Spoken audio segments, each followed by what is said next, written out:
Приветствую всех на своем канале. Приготовила сегодня очень интересное и оригинальное блюдо. Это мега слоеные, как нити теста, легкие и волокнистые. В оригинале называется разиза, марокканский хлеб. В общем, тесто довольно-таки простое. Мука, соль, сахар и вода. Перемешиваю сухие ингредиенты и наливаю всю воду. Вода у меня холодная. Замешивать тесто, как обычно, это занимает немного времени, так как тесто должно получиться немного тугим, как на пельмени. Замешивала тесто 15-20 минут с небольшим перерывом. Кладу тесто в пакет и убираю в холодильник минимум как на час. Пусть отдыхает. Расстоявшее тесто должно получиться вот таким эластичным. Раскатываю длину и делю на 8 кусков. Сначала разрезаю скребком посередине, делю затем на 4 куска и эти же куски делю еще пополам.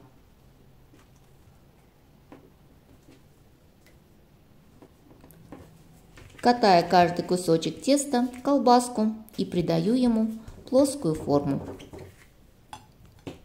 Присыпаю мукой тесто, чтобы они не слиплись между собой.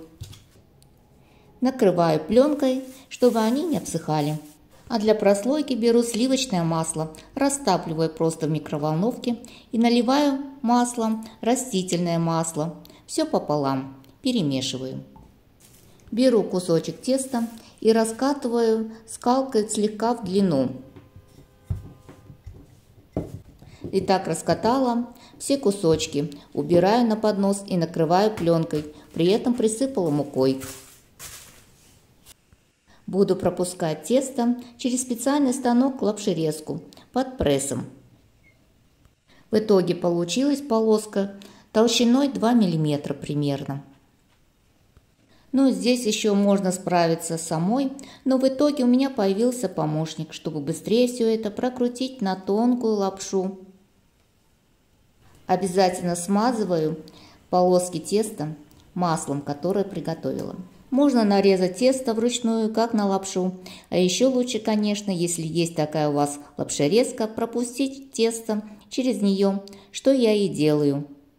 В итоге мне удобнее и быстрее смазывать маслом тесто руками, так намного лучше промазывается все. Вот так вот с помощником, конечно, прокрутила длинную масляную лапшу. Есть второй вариант. Готовую лапшу можно окунуть в масле. Но так идет большой расход масла, да и жирные слишком лепешки получаются таким способом. Сложила лапшу 2-3 раза на подносе. Они уже слоистые и промасленные, не прилипнут друг к другу. Нахожу кончик лапши и наматываю на 2 пальца, как на бобину. Лапшу я слегка натягиваю и растягиваю при намотке. Так получаются еще более тонкие нити. Чем тоньше, конечно, тем приятнее будет кушать. Вот такой моток ниток из теста получился. Невероятно тонкий и длинный. Накрываю пленкой и даю им постоять 10-15 минут. Ставлю сковороду на огонь и прямо перед жаркой придаю тесту плоскую форму. Толщина лепешки получилась примерно полсантиметра. Можно жарить такие лепешки на сухой сковороде без масла. Накрываю крышку и жарю с 2 сторон до золотистой корочки на среднем огне. Также такие лепешки можно жарить с небольшим количеством масла на сковороде или даже запекать в духовке. Мне удобнее поджарить на сковороде. Готовые лепешки складываю на тарелки и даю им остыть. Вот так проминаю по бокам лепешки, чтобы распушить слои теста. Это даже не слои, а нежные нити из теста. Выглядит как сахарная вата. Сказать, что это готовится легко, значит сказать неправду. А сказать, что это необычно вкусно и приготовленное только из муки и масла, это истинная правда.